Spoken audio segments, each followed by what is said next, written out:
on a magical journey to, I don't know, 1992, I think. In the early 90s, I started mowing lawns for money. I didn't take it as seriously as some people who mowed lawns as children, but I did it. I wanted a computer, and my family didn't have one. So I mowed lawns, and I got the money, and I bought a computer. And that was kind of my first freelancing experience.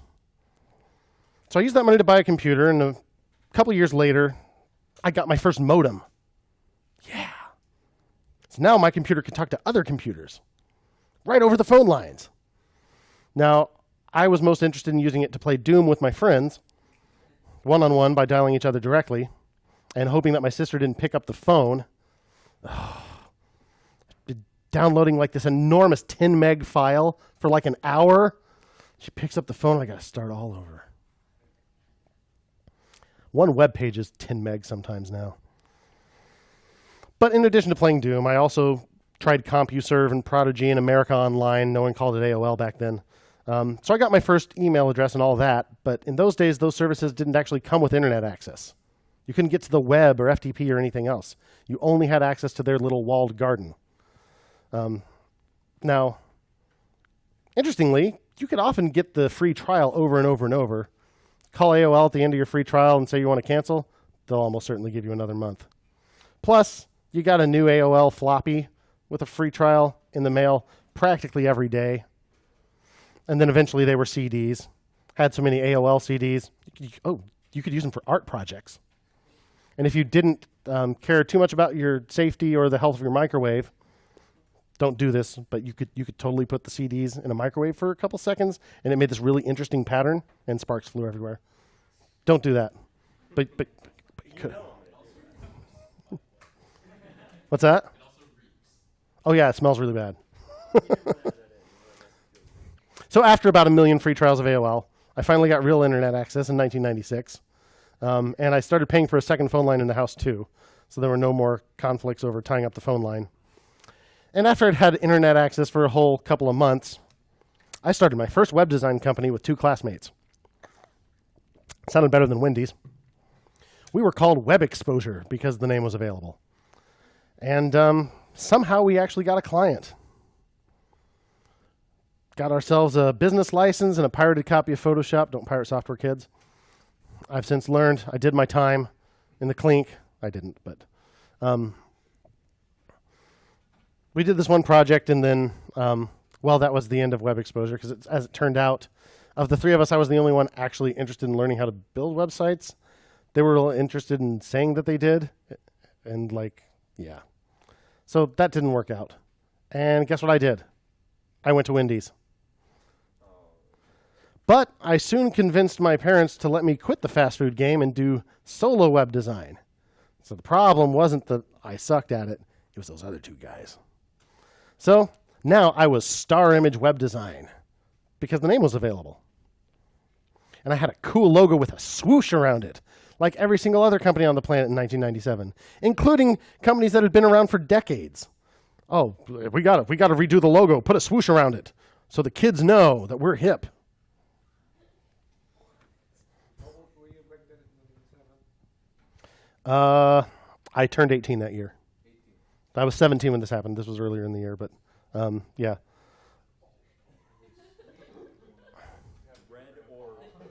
Yes, I was born in 79, late 79. So anyway, I was Star Image, and I got one very small client, but that was enough to replace quite a few weeks of making $5.15 an hour in fast food. I wish I remembered how I got that client, but I don't. I do remember being told no an awful lot, but I don't remember landing that first client. I certainly made it very low risk for them. It was only a few $100, which was a lot to me, but almost nothing to them. And they had no web presence at all. So at worst, they went from having no website to having kind of a crappy one that looked like it was made by a high schooler. But in all fairness, every local business that did have a website at that time had a crappy website that looked like it was built by a high schooler. So when I did try to sell to local businesses at the time, the biggest challenge wasn't convincing them that I should be the one to make their website. It was convincing them that there was any value at all in having one. So that was the challenge at the time, and I was not so great at sales. So I'd be like, but I don't, people search for your menu. Yeah. Put your menu up there. Like, why would they do that? I didn't have an answer. Couldn't do it on your phone. So anyway, in 98, I graduated from high school and spent the summer working for the YMCA. And as I didn't have any clients at the time, I just endlessly redesigned my own website, which is a good thing to do if you have nothing else to work on. Just keep remaking your own stuff. Just keep practicing. Truth is, I spent most of that summer in a band practicing for like a Battle of the Bands thing. But I guess I did those other things too. So I started college in the fall, 98, and kept doing freelance web design instead of getting a campus job. That lasted through the spring and the summer after my freshman year. I had several slightly bigger clients, like 1,000 whole dollars for an entire project. Maybe a few bucks a month for hosting. Just anything. I was determined to avoid getting a real job. I did not want that W-2, dang it. So I do remember how I got some of those clients. They were people with whom I had some sort of personal connection. Like one of my best friends in high school had a father who ran a bank. They didn't have a website, so I made them one. I think there was actually a screenshot of that in the history of JavaScript presentation on the first day. My family knew some folks who owned a huge biosolids business. Anybody know what biosolids are? It's poop. Yes. So my parents knew those folks. You see these big, huge tankers driving down this highway full of crap. Yep. They had no website, so I made that. There was also a screenshot of that on the first day. My brother-in-law got a job managing a dental practice. They didn't have a website. And by then, I still wasn't really any better at sales, but by then, everyone had at least heard that they should probably have a website. So they were happy to let me do that. When school started back up in the fall, I got an internship with University Computing Services, a real campus job. And that was pretty traditional IT work and a preview of what a real job might look like. I was to spend a semester working the help desk when everybody forgot their passwords. A semester sitting in the computer room, pulling tapes from the tape library when the mainframe called for them. And then a semester doing some actual programming related work. So that tape library job, there was the computer room, which is this room that had these enormous, enormous mainframes and these dumb terminals with green screens. And, you know, a job for several decades was computer operator, which was a pretty unskilled job. You just had to be able to refer to the manual and respond to the prompts on screen when something happened. But what I did was every once in a while, something would flash on the screen saying, someone needs data that's on this tape. So I'd go to the next room, which is a big library, row after row of tapes, little tape cartridges, pull off the one they need, stick it in a tape drive. And then the person who was calling for that data could actually do their work, or the job that was processing to, you know, make the report cards or whatever the heck could keep going. And yeah, this was 1999. I think about the time that I quit, they got their first robot, like a thing that would actually, a little arm that would go zzz, zzz, zzz, zzz, pull the tapes out and actually stick it in the drive automatically. I assume they went to all robotic not too long after that. I don't know whether they still have a mainframe or not, but yeah. So if you thought I seemed old before. So the summer after my sophomore year, I got an internship with a big employer in my hometown. And it paid really well, insanely well for a summer internship for a college student. And it actually involved building web stuff for them. Now, my computer science curriculum, by the way, in college never mentioned that the web even existed, which was kind of strange. But that was the time. So by that summer, I had learned several programming languages, including a couple that were common on the server side, so I could build sites with persistent data and stuff. And Office Space had just come out on video, and the interns at that job spent the whole summer talking about it, as we were pretty much living it. If you're too young for Office Space, it's directed by the creator of Silicon Valley. It was basically the Silicon Valley of its day. Despite the overall nature of the organization I was interning for, I was lucky to be working in a division that no one was paying much attention to, except my immediate coworkers. So I still got to do some cool stuff. If you can make it through life without ever having a traditional job, I'm very happy for you. But even if you are determined to work for yourself but can't pull it off just yet, I think your time with traditional employment will be well spent. You'll learn a ton about working with others, getting things done even when you have no power. And you'll develop some empathy for the people who have those jobs who will one day be your clients. So I think everyone needs to have a job they hate for a little bit, because it also makes you appreciate the jobs that aren't terrible, because no job is perfect. Most people think their current job, whatever it is kind of awful. I've had legitimately awful jobs, so that's helped me appreciate every single other job I've ever had. So after the summer was over in the fall, I started the kind of relevant portion of my university internship where I was actually supposed to do some programming. It was like writing COBOL that was going to run on the mainframe. But I had an experience that I've since learned is pretty common in internships and what we're trying to avoid with this boot camp. The full-timer who was supposed to supervise me was pretty annoyed to have an intern.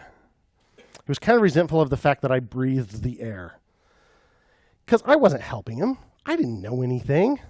I was just keeping him from doing his job because he had to come up with some sort of assignment for me to do where I couldn't actually do any damage. So I did what I did in those days, and I quit. Years later, an intern was forced on me at a job, and it was a job where I was in meetings almost all the time, and the technology we were using was not something you could learn quickly. There was truly nothing for her to do. But I tried to be nice to her, unlike my supervisor when I was an intern. But it was a waste of both of our times. But I was forced to do it because this was an internship program where a different division of the organization would pay for the intern. It didn't come out of our budget. So I had to take one because that was just too good a deal to pass up. Even though truly it just kept me from getting my work done. So we're trying not to be those kinds of interns, right? By actually learning some practical stuff like React. So I quit that internship, and newly emboldened by having had some semi-real job experience at that summer internship and knowing some programming languages, I doubled down on my freelancing. I'd run out of ideas for finding clients myself, so I teamed up with my cousin in Illinois who could charm the skin off a snake, and we started an S-Corp. It was like a real company. We even had ink in the name. And we had a lawyer. Speaking of which, I learned in one of the previous sessions when one of the students stumbled upon it, that my lawyer from those days is still using the website I made for him in the year 2000. No joke. It is not too bad considering it was 2000, but I'm not putting it at the top of my resume or anything. So my cousin found me quite a few gigs, and at this point I really, really wanted to drop out of college, move to Illinois, and just do it full time. My parents bribed me to stay in. They said they'd pay my room and board for the last year and a half if I stayed in. Probably a good thing because my cousin was also a full-time realtor, and he had just decided to become a full-time law student as well. Not because he wanted to become a lawyer, but because he thought a law degree would help him be a better real estate agent. Whatever, he's weird. So anyway, that didn't leave a whole lot of time to sell web design jobs for me. I kept the corporation alive and did a little bit of freelancing on the side for years, but it would be a while before it was my full-time job again. So in 2002, I graduated and got a job for a tiny, tiny company. When I started, there was one. I was hired as a senior developer straight out of college, because to this guy, senior developer meant you had a degree, and junior developer meant you didn't. Whatever. Anyway, that was my lofty title. There was one other senior developer, and there were two junior developers. All three of the other guys got fired my first month. They hired another junior developer and fired him all the first month I was there. So we had more than 100% turnover my first month. It was amazing. After 6 months, I decided it wasn't for me. So I quit and started teaching at a for-profit college, one of those little things that advertises on TV that should probably be illegal, full of students who weren't motivated like you guys. They only finished high school because they were forced, and their parents said, "You are going to college no matter what, so you're going to go to this place that As long as you have a checkbook, we'll take absolutely anyone with a pulse. I'm not sure they all had pulses. Most of them had pulses. So it wasn't the most fulfilling thing in the world. So I got a couple job offers then, and I took one of them. That turned out not to be a good fit, and they figured it out before I had a chance to quit. So, yeah, that happened. But hey, I got another job. For those of you keeping track, this is 4 jobs before I had been out of college for a year. So let me tell you about that last one. I found it truly the day after I got fired. They were advertising that they were looking for someone. It was across the street from the other place. They were advertising that they were looking for someone who knew PHP and MySQL. Hey, that's me. So I applied, and I went in for an interview. And mostly this woman just talked at me. But she asked me one technical question, which is, do you know what DNS is? And I said, yes. And she said, what is it? And I said, translates domain names to IP addresses. She's like, okay, cool. And then she talked some more. And then she took me in to talk to the big boss.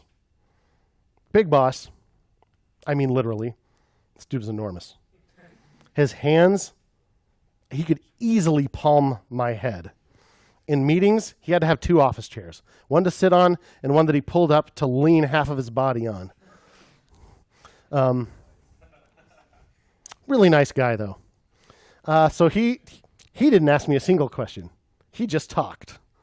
And then at the end, I said, so when do you think you'll make a decision? And he said, probably sometime next week. So I went, left to go home.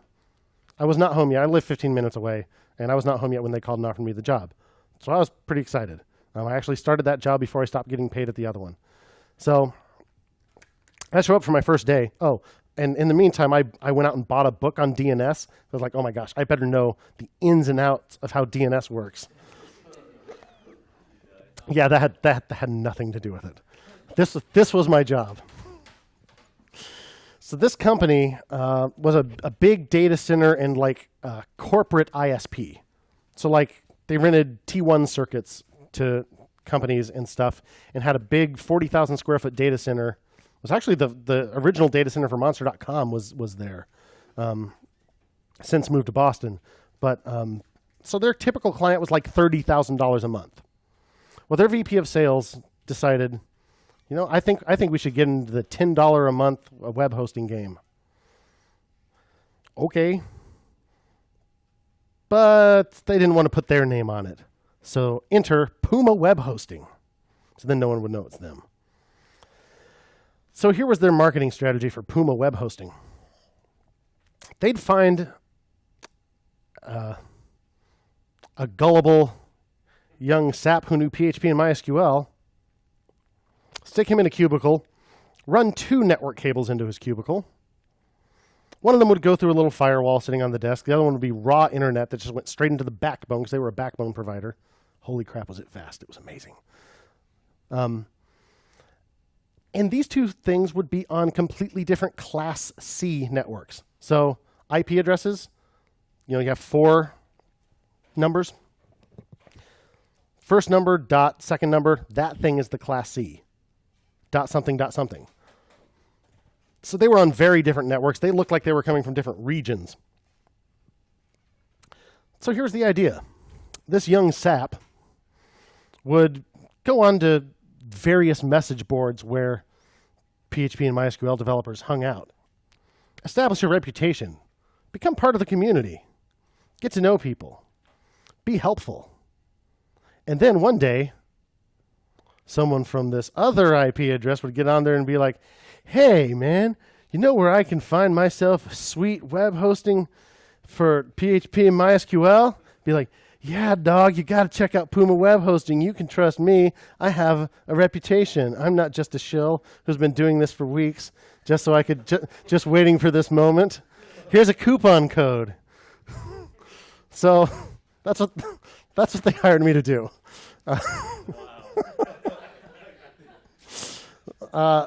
So yeah, that didn't make me feel real good about myself. Now the good news is the enormous man thought this was really stupid too. And I wasn't there for very long at all before he got rid of the person who'd fired me. Who hired me. Fired that person and said, okay, stop doing those postings. Kind of found out that really this was just a way that the salespeople could like entice people to sign. They'd be like, so the person who's making the decision at whatever company, they'd be like, hey, I hear you do your church's website. Here, you want free web hosting for life? Here's a coupon code. So that's kind of what it was there for. Whatever. Anyway, the good news is they didn't fire me when that blew up. So, and I mean this in like the 2003 sense when blowing up was a bad thing. So they asked me what else I could do. I gave them my resume, and they were like, okay, well, yeah, so my current employer, it was interesting. And they were like, well, I guess like when people's printers aren't working, they could email you. I'm like, okay.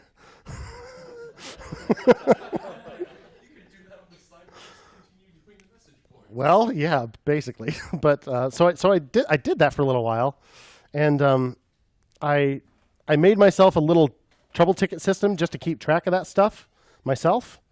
And about that time, they acquired another company that was they were a consulting company. But the idea was they would bring these people in, and then they would start offering managed services. And so in addition to selling the cabinets full of servers and stuff, they would actually manage the networking gear for the customers. So they could basically outsource that portion of their IT. So they would keep the firewall config up to date and provide backups if one of them broke. They would have a new firewall with this identical config in within minutes, that kind of stuff. And the person who was in charge of that, they decided was my new boss, since I didn't have a boss anymore.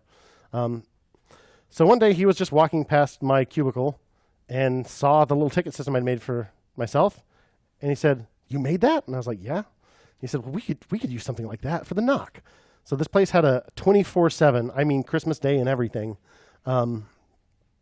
operations center where they would do customer support.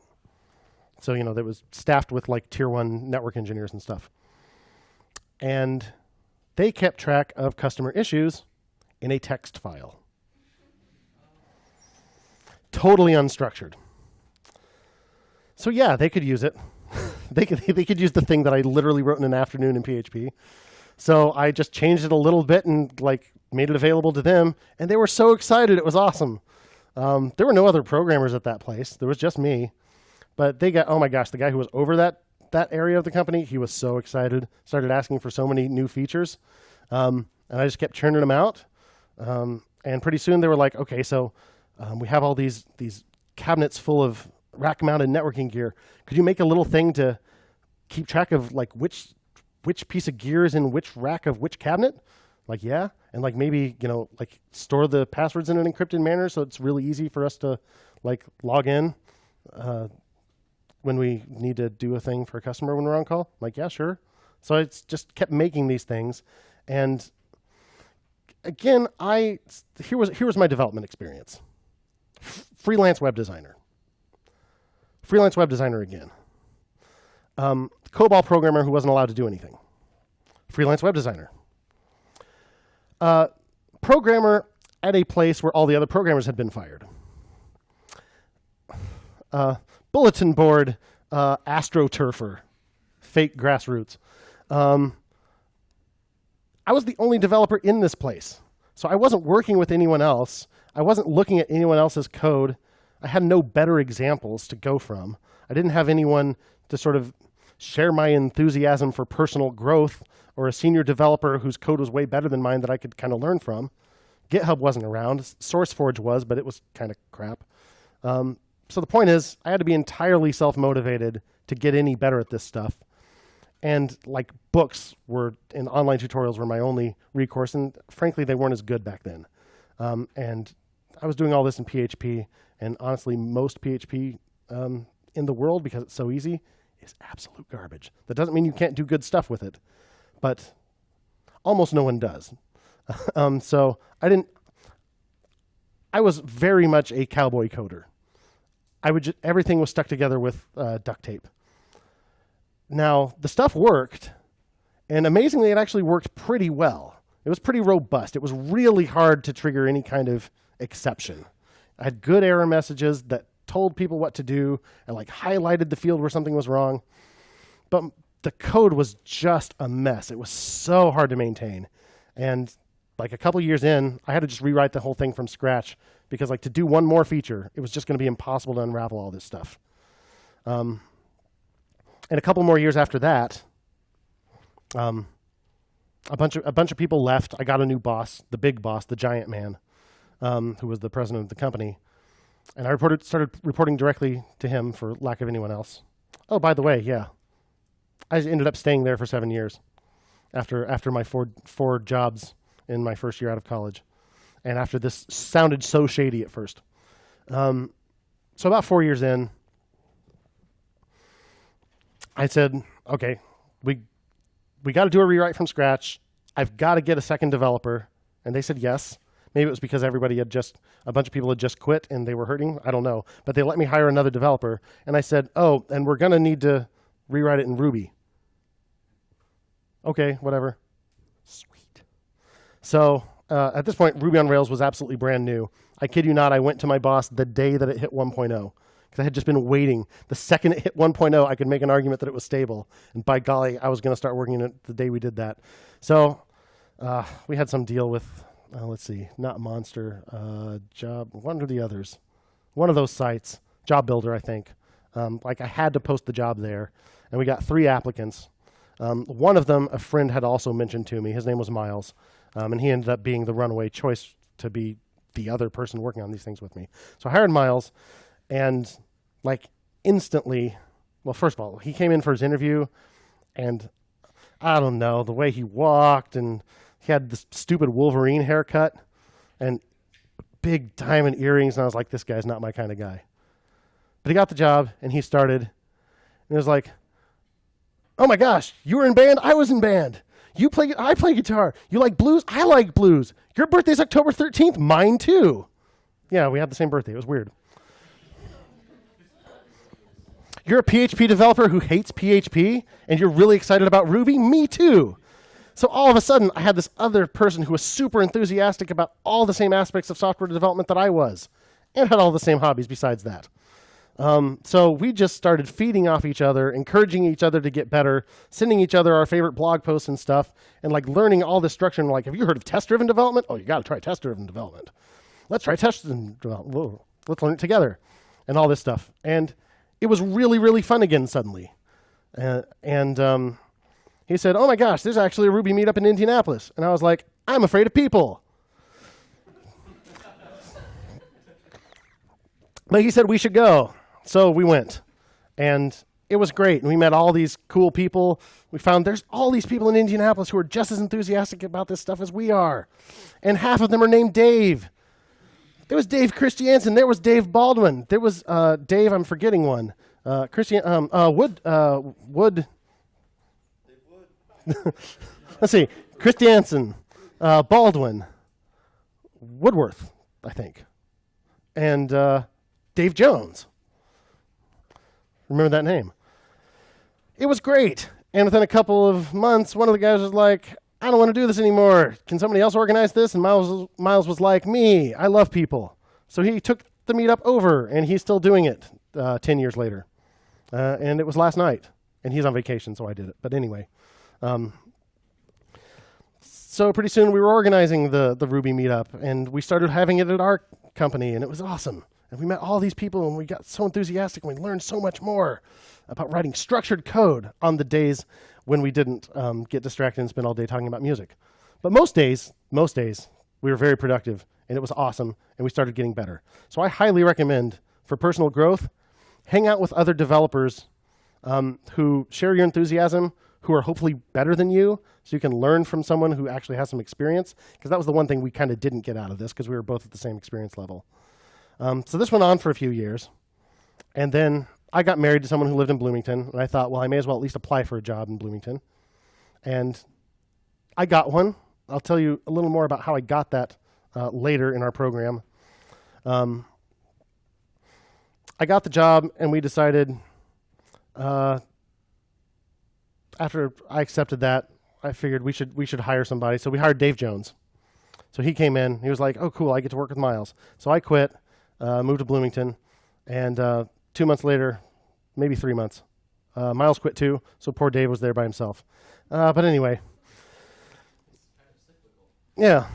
So Miles went to work someplace else, and then he quit that job and started being a freelancer.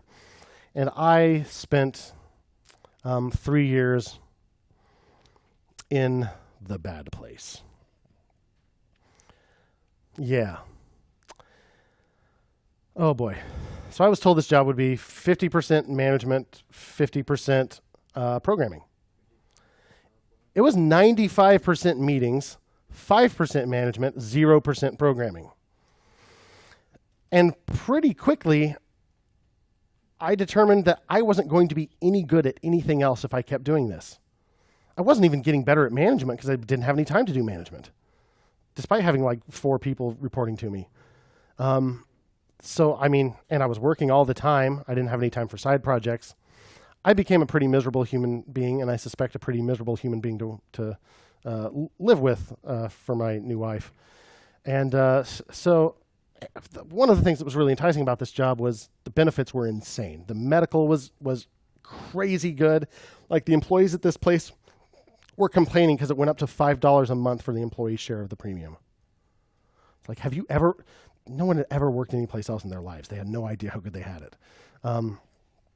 And first year there, 30 days off, 6 weeks of vacation. Your first year. After 5 years, you got another 5 days. It was crazy. And they contributed 10% to your retirement account, whether you contributed anything or not. So you just plain made 10% more than your salary. I mean, if you worked for my boss, you didn't get 30 days off a year, no matter how early you asked for it, because there was never a good time. Guess what, folks? The work never runs out. You can work all the time if you really want to. You can't just wait until there's nothing to do to take some time. But anyway, that's kind of how it went for me. So a year and a half in, I interviewed for a job someplace else. I got the offer. It was $15,000 less, and I took it. I was like, I will happily take a $15,000 pay cut just to get out of this. I'm about to die. So I called my boss at 8 p.m. and said, I'm taking this job. And I told her, I forgot to tell this part. I told her, I feel like the world is a slightly worse place because anyone is doing my job. The very existence of my job makes the world a worse place, and the better I do my job, the worse the world is. So I don't really want to do this.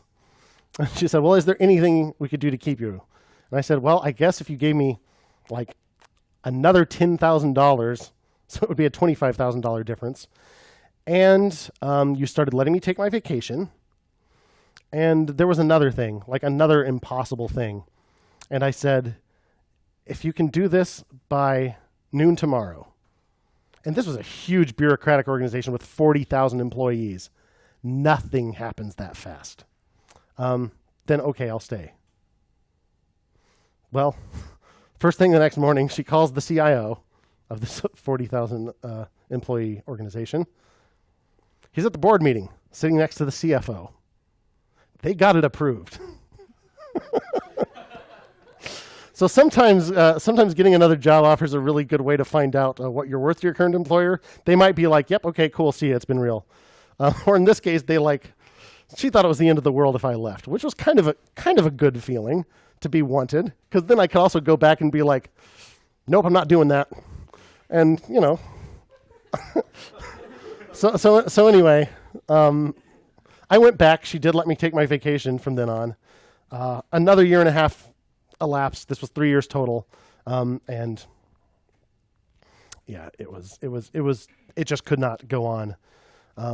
When I left there, I had 5 full weeks of vacation banked after having only worked there for 3 years. So, hey, I also got paid for an extra 5 weeks after I quit. So that was kind of cool. But what happened was I just learned this summer the other part of this story. So Miles, from an earlier portion of this story, was sitting in a local developer conference, and the talk was something about figuring out how you work best. Like, do you work best alone? Do you work best with other people? And Miles was a solo freelancer at this time. He was like, yep, I work best alone. He's like, no, I don't. I work better on a team. I worked better when I was working with Dave. Text. So I'm sitting at my parents' house visiting them, and I get this text message. Hey, man, I was thinking of starting a, yes, please, anything. I will start selling drugs, whatever. Just get me out of here. So we started selling drugs. No, we didn't. So we started Fretless, which is what I still do. And we knew who our first client was going to be before I quit. And I gave 2 months' notice to be nice, give them plenty of time to find a replacement, give us kind of time to get things settled to kick off this new project. He had a little money in the bank. I had 5 weeks of pay coming whenever I quit. So we knew we could be okay for a little while with this one small job. And oh my gosh, my mood improved just tremendously overnight because I knew there was an end in sight. Because again, having worked at this job for that long, I thought, I'm not qualified to do anything productive. All I can do is sit in meetings where you don't get anything done. From time to time, I was given certain meetings that were supposed to be my meetings that I would run. She'd be like, yeah, you run this meeting. You keep them on task. Like, okay, I made an agenda. Here's what we're getting done. We're going to make these decisions before we leave this room. Within 5 minutes, if she was there, no, the agenda was gone. And she'd get mad at me if I tried to get back on agenda. Also, she was usually there because I wasn't so my job was coordinating this project to implement this software on eight different locations. And I had to serve in this committee with a bunch of other people who were at the director level, a level above me, my boss's level. I was not allowed to meet with or talk to on the phone any of those people unless she was present. Because they were all out to get her. They were all just trying to see, Davey, you're too nice. You're so easily manipulated. They're going to try to trick you into furthering their agenda. I'm like, we are on the same team. We all want this thing to work. What on earth are we doing? But these people had all worked there for, I kid you not, 25 years or more, and had been there as student workers, had been there as, fresh out of college, and had worked there their entire careers. They had no idea how any place else operated. And this was the public sector. So, people weren't paying quite as much attention to how much money was being wasted by having that many people in the room who made that much money. So anyway, the meetings didn't get anything done, and it was just killing me. So yeah, I wasn't qualified to do actual productive work anymore. So Miles called me. We started Fretless. We knew what job we were doing first. I had forgotten how to program, I thought. I got back into it faster than I was afraid I was going to. But this is a pattern with my life. I think I'm incapable of these things, and it usually works out okay most of the time. Anyway, a few months in, it was going great, and we thought we needed to hire somebody, so we called Dave Jones. We're like, hey, we promise not to quit this time as soon as you come. So Dave Jones joined us, and it's most effective when he's in the back of the room when we get to this part of the story, but he's not this time. He usually comes on the last day to see everybody. He wrote a bunch of boot camps that I taught pre-Seth with me, and still works for Fretless, of course. So anyway, at Fretless, we make web and mobile apps for our clients. Sometimes it's a startup, and they have this product that they want to build, but they don't have the in-house knowledge or capacity to build it, so they hire us to do it. Sometimes it's an existing company that already has a development team, but they're a little short-staffed, and they need some more people for a little while. Or they have all junior developers, all their senior developers left or whatever, and they just need someone to come in and kind of mentor them for a little while. Or they just have some tough deadlines that they need to hit. So they call us in to do that kind of stuff. And then sometimes we teach classes like this. Yeah. Can you tell about the project where you help prevent human trafficking? Oh, gosh. Wow. Where did you find that? Is it still on our website? It's not yet. Yeah. That almost sounded threatening. Yeah, one of our earliest clients was called Freedom Collaborative. It's an organization, an anti-human trafficking organization in Cambodia, and so we did several things for them. Probably the biggest part of that project was building this library of like anti-human trafficking resources. It was kind of cool. It had a nice vector map of the area, and you could find basically all the local nonprofits in those areas that could help, as well as this library of resources and stuff. So that was kind of cool, and their traffic grew a lot while we were doing that.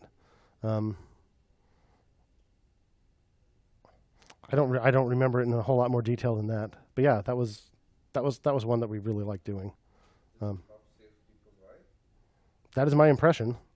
I mean, those organizations absolutely do. I don't know that the website specifically does, but the website helps direct people to those organizations. So yeah, it was a really, really cool organization to be involved with. And our contact people there were really cool. They had some donors not come through 1 year, and their budget for that thing just kind of disappeared, and they actually let our contact person go, which was kind of a bummer. But it was a really cool project to work on. Good question. So yeah, that's kind of how I got here.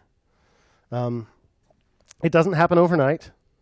The things I've learned along the way, it's great to hang around other developers. Going to those meetups was so huge for me. I was really uncomfortable at like networking events and stuff.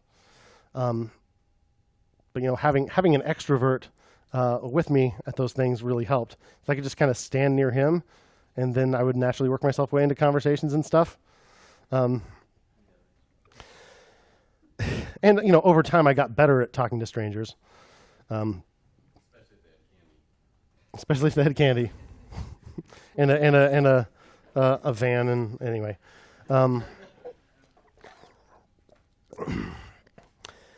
Yeah, so the meetups were great for that stuff. Signing up for newsletters like the ones I told you about a few minutes ago. I did, right? Yeah. Shut up. And also in terms of my personal growth, and we're going to talk a lot more about this after the break, but